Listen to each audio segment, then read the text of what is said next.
So as far as that, let's go ahead and first of all, okay, so if we think about like one question, how much influence did the American Revolution have on France? Which the thing is that really, I think that more than anything, we want to focus on, like, of course, there is a historiographical debate because in 1776, the Americans, and then 1783, the war's over, that the United States of America starts as this constitutional republic. So the French Revolution is the first like experiment with republicanism on the modern European continent, but it's certainly not first. Now, that's something that I think historians have gone back and forth about, but what is really the thing, we'll get to the question about the financial difficulties. The main thing is just noting that the French support for the American Revolution, which was, of course, rooted in the whole balance of power concept, that if we can hurt Britain, then that's good for us, right? And it's all cutting off your nose to spite your face. But the French did give us a great deal of help in our revolution, but France paid for it at the end of the day. France paid very dearly for it because this was really the straw that broke the camel's back. The French monarchy was already in deep debt. And also, as I'll go into this, let me go ahead and finish that one and then talk about the financial difficulties. Okay, so let me just kind of spill into this, that France didn't have a central banking system. Okay, now, of course, this is not a class in economics, but for the purposes of this course, understanding that, we look at, an AP US history with the national bank between Hamilton and Jefferson, or, it's like Hamilton. Why did Hamilton want a national bank? Well, he's looking at Britain. The British had a national bank, and a national bank helps you to manage debt. All right, so you think about like the United States is what, about $20 trillion in debt, probably more than that. I haven't been following it lately. The media doesn't really focus on that too much anymore. But the national debt, it's like, how does the United States maintain a national debt of what? Let's see. Currently, let's see. 15. Okay, total. Okay, so total of 21 trillion. All right, so $21 trillion. So how is it that we keep that? Well, the thing is, of course, today you've got all of these very complex like central banking systems, and it's like, okay, we'll manage the debt, pay the interest, and there you go. But at that time, France, it was just any of the debt. It was the debt of the royal family, like the king. Excuse me, in an absolute monarchy, the king was personally responsible for the debt, and so that was a problem. And as far as that goes, okay, so there's a lot of debt, but the other side of that is that, and I go into this in my lecture on the old regime, that as much as our politicians talk about, the 1% or the top 5% or 10%, when you look at the amount of taxes those people pay, so, you look at about 10% of Americans are paying about 50% of the taxes. That now, of course, there are people who get really creative with their tax returns and stuff like that. But in the United States, we don't have a class of people who's officially exempt from taxes. And so that's the thing. If you think about this, that France didn't really necessarily, I mean, you could say that the royal family was kind of extravagant and that sort of thing. I mean, sure. But at the same time, a lot of this, it wasn't that France had a spending problem as much as a revenue problem. And so when you look at the old regime and you've got the clergy, the nobility, and everybody else, and the clergy and the nobility. Now, of course, we think about the clergy, that it's not just the clergy personally. In the United States, we're thinking about like church property or something like that. But at that time, the church was the number one landowner in France. And so any of the land that is getting taxed, if the church owns it, they pay nothing. Okay. So when we think about today, for example, like we exempt church religious organizations from taxes. Well, the religious organization is only it's the church and the land the church is on, but it's not like all of these like farms and fields and all of that kind of stuff that's maintained by the church. And so you can't tax any of that land. And then the nobility, was exempt from taxes as well. Now, the nobility, if you think about like before the age of absolutism, go back into the Middle Ages and feudalism, well, it might make sense to exempt nobles from taxes because they provided a service to the state. You know, when the king needs men, then the nobles will raise these troops. Okay, so the nobles will raise these troops, and from there on, okay, so the nobles raise troops, but then once the age of absolutism hits, then okay, well, now there's a standing army, and the nobles really, they're holding on to these privileges, but they're really not doing anything for them. Okay, that one of the biggest things about the French Revolution is a lot of the historiography now really focuses on a lot of these things, like the August 4th decrees and such. A lot of these things are we got rid of feudalism. Okay, you got rid of feudalism, but feudalism in a lot of ways was already dead by the time the French Revolution comes along. So, the legal status of these nobles was far beyond what it should have been in terms of their service to the state at that point. But they were still holding on to those exemptions, which is part of the reason why you had the Assembly of Notables in 1787. Now, I'm noting here, Emily, like we think about like simplify, like that's one thing that it's just like the French Revolution is definitely like the most complex like development in this course. And the thing is, sometimes it's not even on the exam. Sometimes it is, sometimes it's not. When it's not, you're like, whoa, why did I go through all this stuff if it wasn't on the exam? But yeah, so basically, if you want to really simplify it, the American Revolution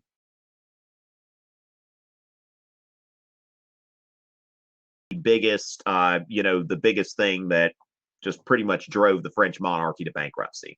Then the tax exemptions. All right. So I don't go into central banking and stuff like that in my AP Euro class typically. Like I wouldn't go into all of that kind of stuff, but I would focus on the financial support for the American Revolution, which was pretty heavy, and financial and military support, and then go in the tax exemptions. But make sure the students realize when you're giving the church a tax exemption, it's not just the church. Now, the other thing is that there was also, the church was receiving mandatory tithes and stuff like that. So that would be, sometimes the French Revolution, it's like, okay, we don't have to do everything. All right. So let's kind of look at what the old regime, what was going on, the problem, give a couple of illustrative examples, then move on to the liberal phase of the French Revolution, couple examples, move on, that sort of thing. But yeah, the French Revolution, very, very hard to simplify.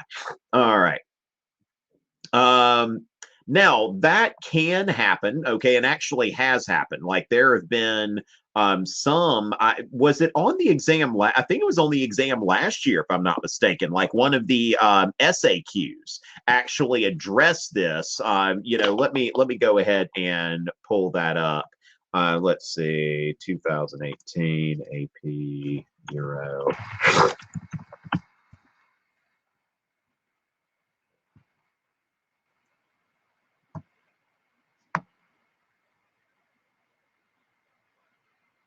All right, so let me pull this up, just kind of an example here, because one thing now, it's not necessary that a student would have to understand the specific historiography of the French Revolution, but one of the ways that you can look at the French Revolution is through a Marxist lens. Okay, so as far as what has come up on the exam in the past, let's go ahead and take a look at this.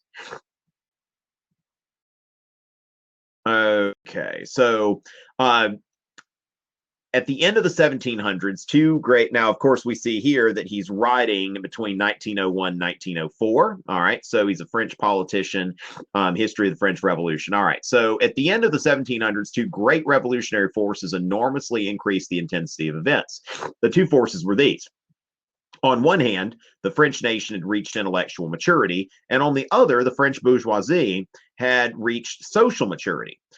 French thought desired to apply its methods of analysis and deduction to all of reality, to society as well as nature. The French bourgeoisie had become conscious of its power, its wealth, its rights, and its near infinite possibilities of development. In a word, the bourgeoisie had attained class consciousness. Now, in order to answer this question, a student does not, and now it certainly wouldn't hurt if a student was familiar with the historiography of the French Revolution, but what is most important here is that a student understands, oh, this guy's a Marxist, okay, because we see something about class consciousness. And so, as far as that goes, describe one prior intellectual challenge that influenced the events described in the passage. Now, there's one that when we think about that, a student, the most obvious answer would be for a student to talk about the Enlightenment. You know, if you think about that, a prior intellectual change, they're basically begging the student to go into the Enlightenment. So having the connection between like the French Revolution, the Enlightenment, which is not necessarily getting too deep into historiography, so to speak, but then A really has nothing to do with this passage. And then B, explain the past. So, you know, A, it's like, okay, it's talking about the French Revolution. There you go. It's not about it. So B, explain why the pattern of social changes that Juarez describes led to the French Revolution. And so then they can go into something about, so that's not getting into historiography. But then C, explain how an ideology of the 1800s influenced Juarez's interpretation of the causes of the French Revolution. So as far as that goes, that would be, you know, again, if a student understands that there's like a Marxist school of philosophy, well, yes, right, exactly. So that's something that, yeah, unless you wanted to explain Marxism in the context of that, then that could work. But the thing is that in my class, I'm not talking about like, oh, well, here's the Marxist school of historiography of the French Revolution. But that was the dominant school throughout most of the 20th century, was the Marxist school of studying the French Revolution. But yeah, students for a survey level course like this wouldn't need to know that, but it could be helpful. Well, you know, here's the thing. Now let me get into that. Let me take this question and mark that as answered. And let's see. All right. So Kathy, all right. So I'm going to answer this, Kathy. And Kathy, what's your background? Are you a teacher or a student? If you can just make that clear to me. So yes, I mean a student. Well, A and B definitely. Okay. Now I think there is another answer for C. It's just not the one that like just jumps out and bites me. But I think that is, you know, somebody could say something about. You know, let me see here again. Okay, somebody just said something. Let me go back there and see. Oh, okay, teacher. Yeah. So, you know, so checking in. Oh, okay, excellent, excellent. Yeah, so as far as that, what would you suggest, Kathy, as far as doing another thing there? I mean, I think Marxism is really going to be the best in, but if somebody, an ideology influenced his interpretation, um, yeah, I'm at a lot, but I'm pretty sure that there is something else that they had on there that was an acceptable answer. But to me, it's just that Marxist connection just jumps out at me. But certainly A and B have nothing to do with historiography. But I just think the Marxist connection would be helpful there. Because you know, let me check on that real quick since we seem to have more of a teacher audience tonight. Let me go ahead and look for AP Euro European History exam. Okay.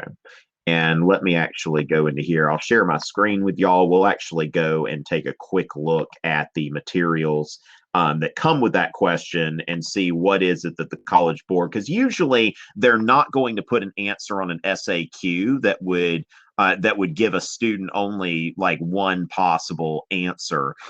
So let's see. So sample responses, question one, short answer. Okay, so let's take a quick look at that. All right, so Short answer question one. Let's see. Okay, for part. Okay, possible acceptable responses for part C. Okay, I'm going to make this so everybody can see that. See that. Ha ha ha ha ha. Right. Okay, so a clear reference to a 19th century ideology or ism. Okay. So either by, yeah, so Marxist, okay, so they could go into Marxist thought described history as class struggles. Nationalist thought foregrounded the achievements and struggles of nations against specific aspects of history.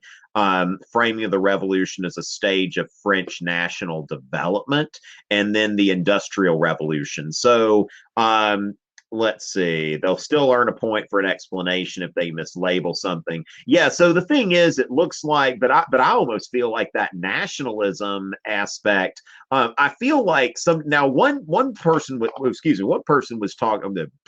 Now you just something on my lips there, but. So as far as that goes, I have been told by other teachers, yeah. So, yeah, I think if somebody, yeah, exactly. I mean, if somebody didn't say, like they're saying mislabeling and stuff, from what I'm seeing, the AP Euro, at least last year, they were really just bending over backwards to give people credit on stuff. And so I think that one of those, yes, definitely. Like when you think about, yeah, I think that that's fine as far as that. So yeah, strictly speaking, yeah, I wouldn't necessarily get into that, but I think the Marxism thing was the best angle if a student understands what Marxism is. That's going to be the path of least resistance. So, but yeah, interesting. All right, so I've got that one, and Connor, it's really not. It's not. They sometimes. Excuse me. I don't know. Let me get some water here.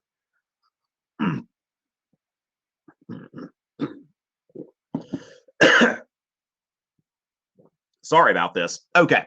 Now, as far as that goes, the 7 Years' War is just not something I ever really like talk about in an AP European history class. I talk about, of course, the French and Indian War is a very, the North American theater of that war is very important for U.S. history leading up to the American Revolution. But I really can't think of anything in AP Euro. Now, the 7 Years' War is mentioned in the course description, but I believe we've looked this up before in one of these sessions, and it's actually, let's see here. Okay, so AP, okay, so yeah, we're at AP European history now. I'm thinking 7 year. Okay, the 7 Years' War can be an illustrative example. Okay, so here, let me just make this clear to everybody, because we do have some. I like when we've got teachers in the audience at this thing, because it's to it. This is, we can kind of get into the nitty gritty here, and we like this sort of thing. So here's the thing, that the competition for trade led to conflicts and rivalries among European powers in the 17th and 18th century. So these are all like things you could use, and I always emphasize the War of the Spanish Succession. That's Louis the 14th. And so as far as that's concerned, I just, the 7 Years' War could be used to illustrate that. But if you're already, yeah, it's like there's really just nothing that I can see there. Let's see. So the 7 years, let's see. Come on. It's okay. It's okay. No. Okay. I don't know what's going on there. Just not wanting to do it. Okay. Okay, also, a rivalry between Britain and France resulted in world wars fought both in Europe and the colonies, with Britain supplanting France. Okay, so that could be another thing here with the Franco-British rivalry. But I typically, I mean, of course, the American Revolution, you're already hitting there as well. So the 7 Years' War is really one of those things that, there's likely going to be something that you're already doing. And so since we address the American Revolution when we're talking about this, and French Revolution, and we also, I think most people emphasize the War of the Spanish Succession. But if you want to teach the 7 Years' War, that's fine. But I'm just really not familiar enough with the European theater to get into that. But yeah, I think that if you are talking about European trade and expansion, because some people talk about the 7 Years' War as the first truly world war, because I mean they're fighting this in North America, they're fighting this in India, it's really all over the place. And of course you've got Frederick the Great fighting in the 7 Years' War in Europe, which is something I'd love to look more into, but gosh, I got a pile of stuff this high that I got to look at first. But yeah, so I would not you know I can see what you're saying as far as losing the colonies there. But yeah, I think that there's a more on this exam, a lot, most of the time it's the more direct kind of cause thing. So the American Revolution's much closer. I mean, certainly the 7 Years' War couldn't have had a great effect on the French finances, but I think your easiest connection of the dots is financing the American Revolution, and then French finance is just gone basically. All right. So yeah, I tell you what, I love that we are, we got so many questions. Emily, thank you so much for getting us started with questions. Could you go over the putting out system, new inventions? Okay. Now, I tell you, I was just broadcasting last night with Matt Beat, who is a teacher who has a YouTube channel. His channel's called Mr. Beat, and he's got a video. It's from back maybe 2010, Inventions of the Industrial Revolution, which I've been using in my classes for years. But it's great because it's you can tell he's just getting started. One of his first videos that he put on YouTube. That was before I even had started my YouTube channel, that I was using this video of his. So it's kind of cool in the YouTube community to be able to oh yeah, that's his thing. It's been there a while. But the putting out system. Now, one thing that students, if they have a good background in the Middle Ages, of course, the guild system. All right. So you've got, the guild system, and some of this stuff, of course, gets into stuff that, I mean, when you've got high school students, it's just some of it. But, when you've got the guild system, which was, of course, tightly regulated, but also the, you think about the blacksmith or someone like that is, or the cloth maker, there are people before that, they had the cloth makers guild. And so the cloth makers guild, they are getting, they're making cloth and all of that kind of stuff, and they regulate it. They put the price on it, the number of hours worked, who can be in our guild, and they sell it to the merchants. Now, the merchants started to realize, what, we can get around these guilds. We don't have to go by all of their rules. What I can do is I can just buy all the raw materials to make cloth, and I'll go to these farmers, this farmer's house, and I'll give him the materials, which he doesn't own, but I own. And that's when we get into capitalism, so to speak, where you have the separation of labor and capital. And so instead of this old guild system, the merchants are seeing that we can use this putting out system in order to make this whole thing more efficient and more profitable for merchants, and less red tape having to deal with the guilds. And of course, this is the same thing as the so-called cottage industry and the putting out system. That's going to be the same thing. And so with the putting out system, it's just the merchant shows up, once a week or so, takes whatever's finished, gives some raw materials, pays them for their work, not as much as they would pay the guild, the guild person, and then they go on their way. And so you've got the early inventions here, where the spinning jenny is really just it's just a little more efficient kind of spinning wheel. This was hand powered. Okay, so the whole thing about the Industrial Revolution, which, gosh, are we talking about the Industrial Revolution already? I mean, Kyle, I'll answer your question since it's there, but my goodness, woo. So the Industrial Revolution, is really going from hand power to machine power. And so when you look at like the original spinning jenny, I mean, it's a really handy invention, but it's still hand powered. And so you're not really moving to machine power. If somebody wants to mention James Hargreaves and the spinning jenny and that sort of thing, that's certainly fine as well. And then the water frame. Now, the water frame is one of these, one of these spinning machines, but it is powered by water. And so that's where they start to have these mills that they're putting next to the river so that you can have water power. And of course, it's not till the steam engine. Yeah, let's see. So the spinning jenny, James Hargreaves. Now the thing is, Mr. Beats video. Let me go ahead and find that. Okay, so Inventions of the Industrial Revolution. All right, and where is? Okay. So let me go. Yeah, 7 years ago. I tell you, this thing has been there a while. I really like this video. Now, there may be some, it looks like there are some that are a little more recent and stuff like that. But yeah, I'm a big fan of this one. I like Mr. Beats channel. So that's something where it goes into like these different things, of course, with Mr. Beats kind of unique sense of humor as well.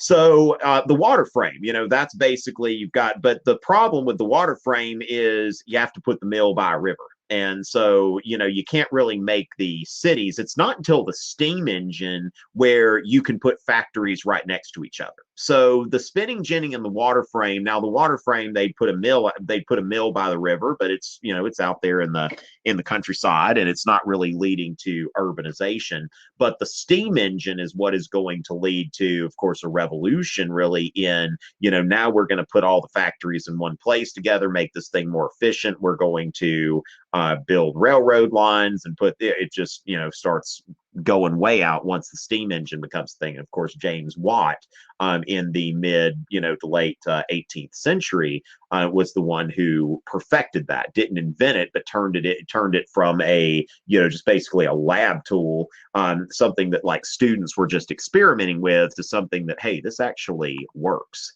All right. And so, Emily, this is always, I think this is probably one of the biggest takeaways from the course, that it's just, you realize that the way that people talk about liberal in North America, like specifically the United States and Canada, is a lot different from liberal other places. Okay, which I think that one of the easiest ways here is to, and there are certainly some small distinctions, but a classical liberal, if anybody, most people are familiar with what Americans call the libertarian philosophy. Okay, that libertarians are typically people who, all right, come on now, Bob Joe, seriously, come on. Okay, let's just go ahead and just delete that one. Remember, we are in an academic environment here, so we really do want to avoid, any name calling and stuff like that. I realize that you're trying to make a joke. I'm not kicking you out of here, but let's remember to keep it all appropriately academic. But liberals, now see, here's the thing, that when you go outside the United, like, for example, in Australia, they've got the Liberal Party and the Labor Party, and the Liberal Party is the right of center party, which liberalism, classical liberalism is a lot like American libertarianism, basically just limited government all around, that the free market when it comes to economics, and let people do whatever it is that they want to do when it comes to their personal lives. Okay, now John Stuart Mill, I've got a video on John Stuart Mill, Emily, that you might want to look at, because I go into his two maxims of liberalism. And so the two maxims of liberalism are basically that if an individual is doing something that does not have a harmful impact on society, then that can't be regulated. Okay, so and then the second part of that is that if the individual is doing something that could harm society, then that can be regulated. And so, now that's where American libertarians, I think, go overboard, because I remember when, you were starting to see, like, when I was growing up, restaurants. Well, but here's the thing, though. I think that in the United States, And especially when you think about now, like liberal doesn't really have a set meaning in the United States, and that's a big problem because now you start to hear more people talk about progressive policies and that sort of thing, which I think is more attuned to that. Now, in our current discourse, it's like now, of course, Republicans say liberal to talk about like anybody on the left and, just a pejorative term. But that's the thing. First of all, explain to students that when it comes down to it, maybe ask them what they think liberal means. And really, it's just they've got, they think like left wing or center left or whatever. But, the thing is, I tend to just go into it's just liberal. The root word is liberty. All right. That basically they believe in an unregulated economy and an unregulated personal life. As far as, for example, it's like if I own a restaurant, people are smoking cigarettes in that restaurant. John Stuart Mill would say, well, children come in and out of that restaurant like, it's a public place. Now, of course, then somebody says, well, I own the restaurant. These are my property rights or whatever. I mean, that's where like the American like libertarian comes in. But liberalism is just it is a focus on individualism and limited government. And I think that it's just important that American students are just told that like whatever ideas you have about liberalism in America, just forget about it. Because when you go to other places, like you go to Europe, liberalism has a friend, like it has a set meaning. Well, and there are different kinds of liberalism. Okay. So, for example, you've got economic liberalism and social liberalism. Okay. So, economic liberalism is the free market. For example, if you look up the American Republican Party on Wikipedia, one of the platform things like where it's describing, like just to kind of put this into perspective. Okay. This is something that I think that I've found helpful. That, you look at the American Republican Party that has a reputation for being like more pro-business and stuff like that, that when we look at the Republican Party United States, then we see here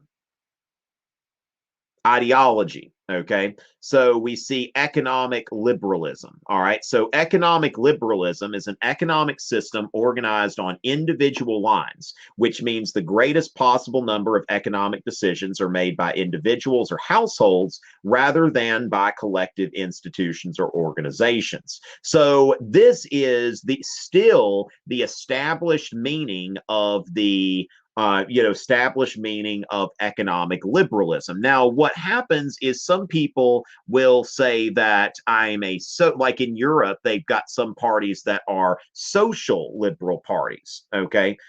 Social liberal parties. And, when you get into that, social liberals, they say that we need to have like unregulated personal lives, but they believe in government regulation of this, and this. Okay, so a social liberal, they clarify. Oh God. Okay, but y'all need to stop that. Okay, so as far as that goes. Okay, let's see. We're going to y'all really we're gonna have to. I mean, we're gonna kick some people out if it keeps up. Okay, so y'all really need to keep the chat clean. All right. So as far as this isn't Twitter, people. All right. So as far as that goes, let's see. Okay. So where were we? All right. I'm kind of having to moderate here a little bit. So as far as liberal. Okay. So when it comes down to it, liberalism is about the individual. And so when we're looking at, that's the other problem is that like people who are on the right side of the political spectrum in the United States, they tend to equate like liberalism and socialism. Like if someone's a liberal, they're also a socialist because that's what all of them are. And so when we think about like the 18th, 19th century, as far as the time of the French Revolution, and then the 19th century, liberalism is way over here. Socialism is way over here because liberalism is about the individual and socialism is about the group. Okay. So these are really like, and I go into this in my 19th century isms video, where I I go in an explanation of each of those isms and how liberalism and socialism are both trying to replace the old regime, because the old regime is set up based on privilege. And so you have that you are part of this group, so you have this privilege, and you're part of the nobility and you've got this privilege. And so it's set up in several groups where each of those, I live in such and such town, I have a privilege. So you think about the Edict of Nantes, which said that, hey, we've got this, we're in this town here, so we have this privilege.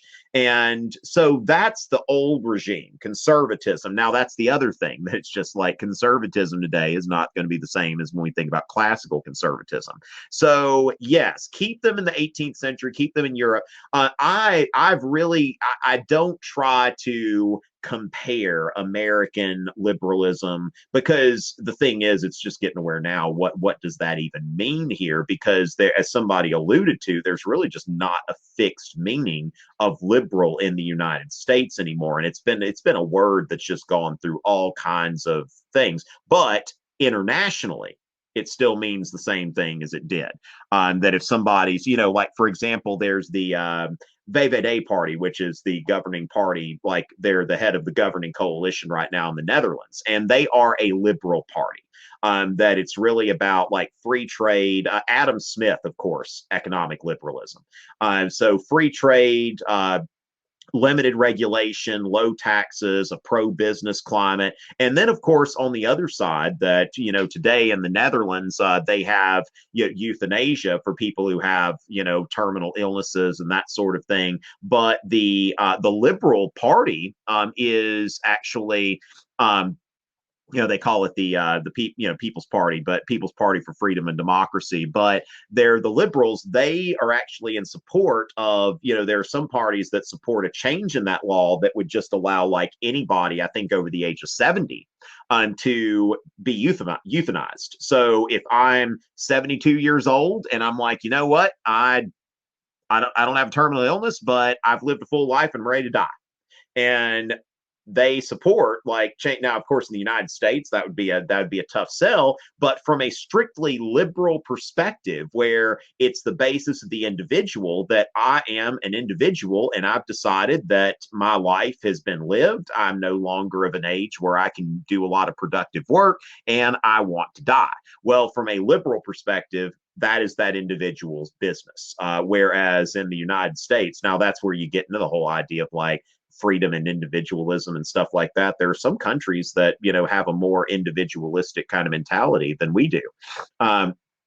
So did nobles embrace Enlightenment ideals? Now, one thing that we want to note here, Emily, is that in the Estates General, when we talk about like the doubling the third and voting by head, okay, so doubling the third wouldn't have done anything if the church and the nobility were both like, just lockstep. Okay, they lockstep. So that's the thing. Like President Trump was talking about today. I haven't watched that whole press conference, but I was working on it before this started, and he was talking about how the Democrats, they have a good they stick together. It's like they've got a good party organization in Congress, and they tend to vote together. Now, it wasn't necessarily that way as far as the delegates to the Estates General, because you've got delegates from the nobility and delegates from the clergy, but the clergy, the bishops would come from the nobility, but the parish priests that were there, a lot of them were from third estate backgrounds. And now, of course, you're probably not going to find a whole lot of Catholic priests at that time, incredibly sympathetic to some of the reforms that the bourgeoisie wanted. But the nobles, there certainly were nobles like the Marquis de Lafayette, for example, the Marquis de Lafayette, who had gone to help George Washington fight the American Revolution. And so when you look at that yes, there were some nobles that embraced it, because there were some nobles that got into the Enlightenment. But then again, Enlightenment ideals were also, when you look at the Declaration of Independence, and Thomas Jefferson says life, liberty, and the pursuit of happiness, then, I mean, or actually, where he says all men are created equal, and he's actually he's going after hereditary nobility and saying that, these people that have these noble titles, they're not any better than anyone else just because of their birth family. So in some ways, the Enlightenment, it kind of threatens, some of the it kind of threatens the noble's position in society because when you look at the Declaration of the Rights of Man, the Citizen, it says that the only way that we can, that you can have a distinction, okay, that everyone is equal, is born free and remains free and equal in rights. And the only social distinctions are the ones that have public utility. So, for example, if, you see the president, you say, Mr. President, well, that's something that the social distinction is good for the country, to have a respect for governing officials and the rule of law. But as far as that goes, that a title of nobility doesn't really have any inherent usefulness for society. And so that's something to consider there, that certainly I would say the majority of the nobility, they believed, at least, they had a lot invested in the old regime, which is why the Assembly of Notables in 1787 didn't go well when, Necker's like, hey, can you pay a little taxes? And there's, no, we don't want to do that. We're exempt. And so with that's I would say that not very many, but at the same time, the nobles also made up a lot of the educated people. And so they are running into some of these Enlightenment ideas, certainly, I would think. Oh, oops. Let's see. I know where to mark that is. Okay. So, what sort of impact did the agricultural revolution have on the old regime, if any? Okay. I would, which really I do the agricultural revolution like between the scientific revolution and the Enlightenment.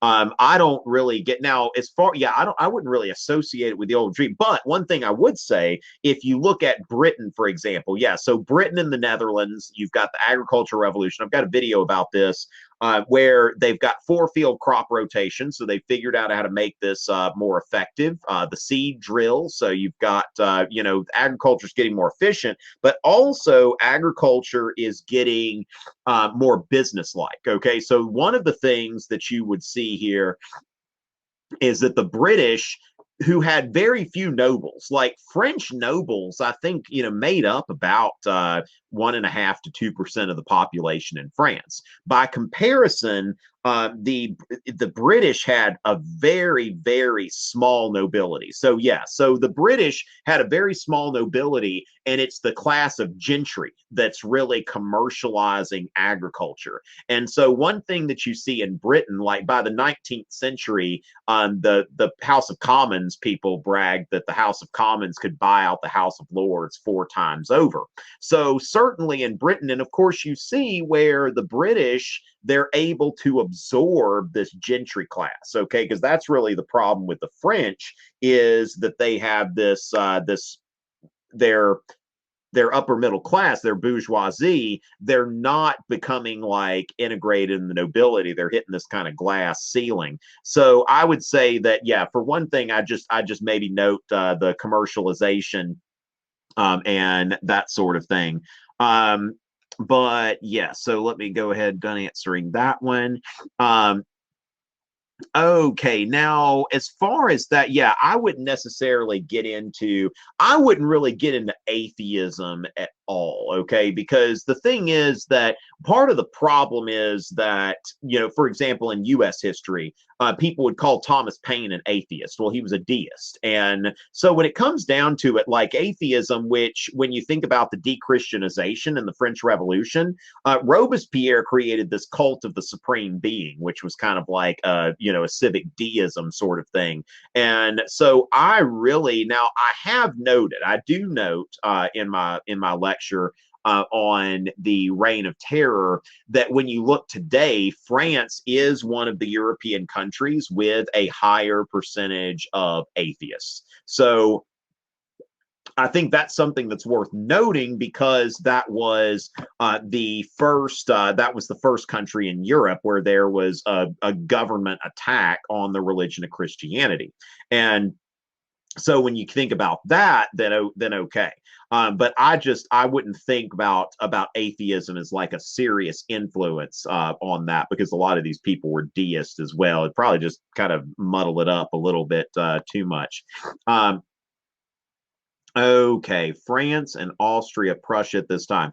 Now, I'm just going to go on a limb here. Okay, now, one thing about me is and sometimes it's good for me to be able to say that, like, okay, this isn't something that's going to be like a really big deal in the exam. Now, I would guess that it's probably pretty good, okay? Because and what I'm gonna deduce from this is, first of all, Louis XVI was married to Marie Antoinette, who was an Austrian princess. Okay, so since there's intermarriage there between the French crown and the Habsburg monarchy, I'm guessing things did okay were okay at that time, even though there'd been some wars between those folks in the past. So for one thing, I would say that's probably pretty good. Now, the other thing is that the Declaration of Pillnitz, when Louis was captured at Varennes, then you've got the Declaration of Pillnitz, which was from Prussia and Austria, that if anything happened to Louis, then they were going to attack France. So I would say here that, the relationship between the French Bourbon monarchy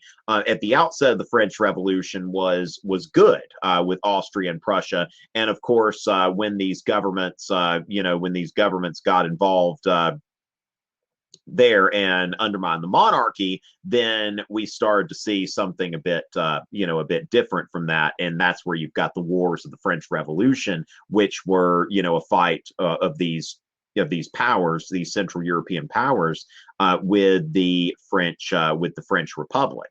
And so with that, let's see. We'll go to, so the privileges, okay, held by the first and second estates. All right, so I would say that there are, the main privilege would be tax exemption, okay? So your main privilege is tax exemption. Now, there are some other things on, when you think about the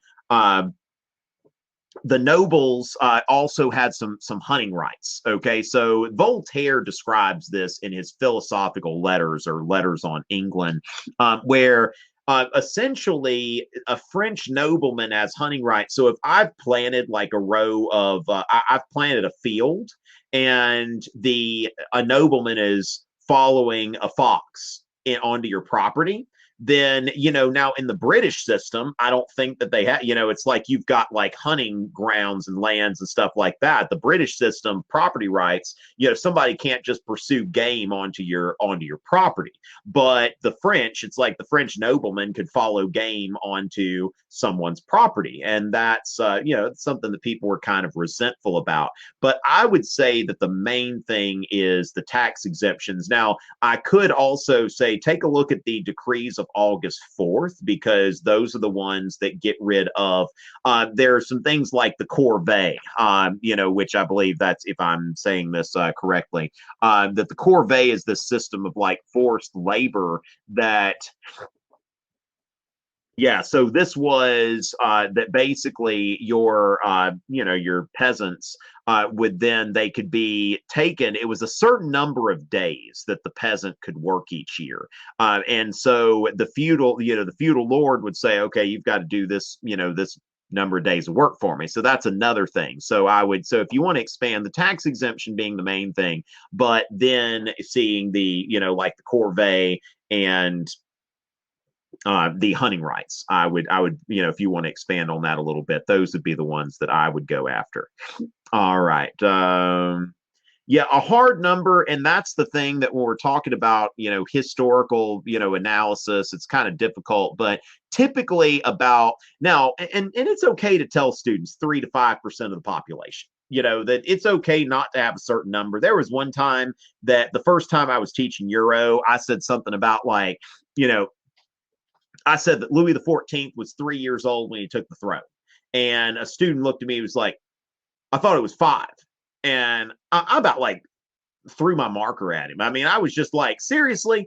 I think I might have just like thrown my marker at the wall or something like that. I wouldn't actually throw it at a student, but sometimes I was just like, are you kidding me? Like, I said that Louis was 3 and you say he was 5. And then of course we looked it up. he was 4. Okay, so neither one of us was right. But Louis the 14th was 4 years old. So the point being that if you say that the nobility and the church together made up 5% of the population, 3% of the population, not a big deal. Typically, I go with about 3% of the population, but I can't tell you what figure I'm basing that on. I think that's just kind of what I've seen in places. I think the main thing is like pick a number and stick with it because that'll stick with your students. And, the readers are going to be fine if it's somewhere in the general area, as long as the person's not saying that the nobility and the church made up like 10 or 20% of the country or something like that. Keep it under 5%. That would be my recommendation. Okay. Yeah, Kyle, I think I might just I think I'm gonna skip that one. That one's yeah, I think we're just gonna we're wait, what um okay, yeah, this one about like the Bourbon reforms and the Spanish colonial empire. Yeah, I think that's going to be. I'm going to consider that one outside of the scope of the course. Yeah, I think we're getting a little too detailed there. Meaning also that I'm just going to tell you I don't know, but I've never seen a reason. Like that's the thing. I mean, I'm teaching AP Euro for like my 10th year, and at this point, I'm like, if I've never had a reason to learn that, it's probably not something that is, a big deal in the exam. Certainly not anything I've ever come across on a test question or something like that. Okay, so the agricultural revolution, yeah, sometimes it is good, isn't it? Like, so, okay, we're just not going to worry about that. I those are two different revolutions. I wouldn't try to put them too close to each other, because really the agricultural revolution starting off is kind of an extension of like the scientific revolution. I mean, it's really the scientific revolution applied to agriculture. And so, you've got the beginnings of agribusiness and stuff like that, but no direct connection necessarily on on that. And let me see what we've got. Yeah, so I wouldn't necessarily say one right after the other, but certainly the agricultural revolution preceded the industrial revolution. All right. Then we get to, oh, okay, got it. Let's see, Emily, I have a PowerPoint on I need to finish all that so I can start. I mean, just to be quite honest, I need to finish all that and sell it so I can sell it.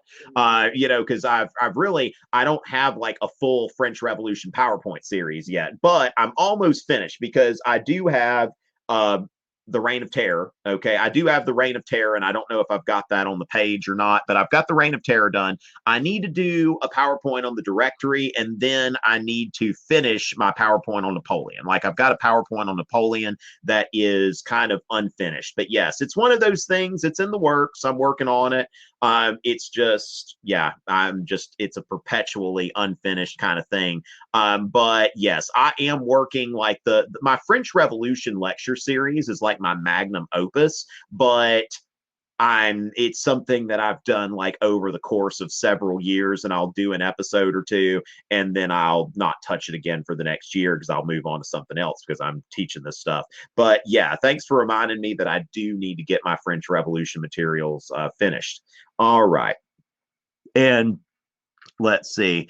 Yes, in economic policy, Bob Joe, I would say that in matters of economic policy, American conservatives, like we think like fiscal conservative in the United States, and I think this is a decent thing to say. Okay, so I think it's a decent thing to say if you say like a fiscal conservative in the United States, talking about like small government and stuff like that, that is economic liberalism. Now, the caveat here, though, if you think about like the Republican Party, which after yesterday's election, this is where we have to be very careful about comparing, okay? Because when we see what happened last night, it's like the Republican Party, one of the things that the pundits were talking about, it's like this is now one thing that was confirmed by the election last night is that President Trump is in pretty firm control of the Republican Party right now. Like basically in the Senate, most of the people who were like thorns in Trump's side, they're gone. Okay. And they've been replaced by people who are more friendly. So when you think about it, like, President Trump is really in favor of like big infrastructure projects, the wall for one. I mean, that's not really, the wall is not a liberal idea, okay? Because liberals do tend to favor like, somewhat open borders, to varying levels, and free trade. Okay, so the other thing is like the tariffs, and so there are some things like the Republican Party seems to be changing a little bit. Like as you see Paul Ryan retiring and President Trump in a position where he's got a foothold on the Republican Party, and the Paul Ryan Republican Party, I mean, 2012, it didn't work out so well. And so that's something that we've got to be very, very careful about because things in the United States are really changing. Because with the two-party system, you can't really have these same like ideology, a consistent ideology. Whereas if you look at the Netherlands with their multi-party system, it is, it's like, yeah, the parties can stay true to an ideology because they're forming a multi-party government. So the parties are more ideologically centered. So just something to kind of think about here, because American conservatism does seem to be shifting a bit in its direction. Really, with some more sympathies with like the whole nationalism thing is that word's being used again. So that's kind of interesting there. Yeah, well, Jacob, we'll see that is interesting. I doubt we'll see AFD on the AP European history exam ever, but then again, who knows? You know what, I actually, Kyle, I'm going to go ahead and answer no on that, but I tell you, I was reading and I need to finish it, but I was reading part of a biography of General James Wolfe, who was the British general who won the Battle of Quebec in the French and Indian War. And I'd never even heard of the War of Jenkins' Ear. I'd been teaching like Euro 8 or 9 years, never heard of it. Yeah, nothing that you need to do with that. So, but it is, I was reading about it, is kind of interesting. It is kind of interesting. What name? James Wolfe. Let's see. Were you asking about General Wolfe? Okay, if you are, WOLFFE, if that's who you're talking about. General James Wolfe. But he died in the Battle of yeah, so James Wolfe was a British general who saw some of his early action in the War of Jenkins' Ear. But yeah, I've never seen that referenced on the AP European history exam. Okay, yeah, the thing is, I mean, the PowerPoint. I mean, yeah, do what you want with it. The Battle of Chesapeake is like, it's just really like more of a U.S. history kind of. I mean, that's just basically explaining why is it that Cornwallis couldn't get out of Yorktown. So the French financial assistance to the United States was very effective for the French Revolution. I mean, for the American Revolution, just wasn't very effective for the French finances. All right. And so as far as that goes, let's see.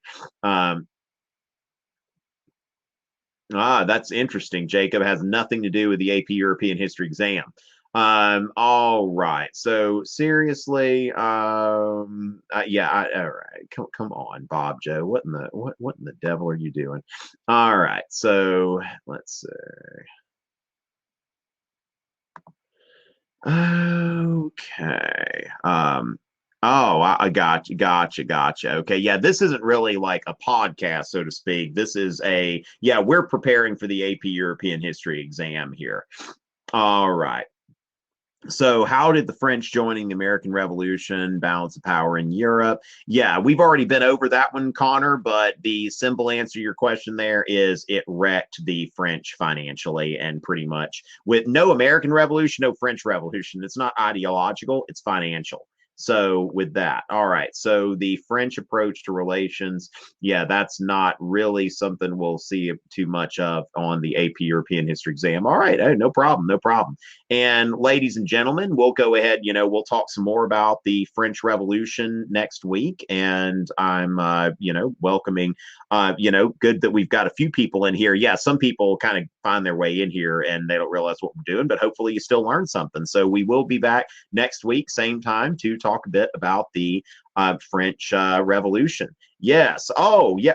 Oh, those were yours. Okay. All right. That was really, really funny. Yeah, y'all are welcome. Yeah, but I was at the Florida State Clemson game, and there were a couple of guys that were selling water, and a guy just like looks at me. He's like, "Are you Tom Ritchie?" I'm like, "Yeah, that's me." I was like, "Oh, somebody recognized you," and it's like, "Yeah." So anyway, yes, that was so funny. Glad I could meet them. And ladies and gentlemen, y'all have I guess y'all get to keep your mayor over there, Emily, after last night. And yeah, glad we can help. Oh, Nora's here. Awesome. Okay, good to see you, Nora. And we'll get a question from you next time. All right. Y'all have a wonderful night, ladies and gentlemen. Always a pleasure.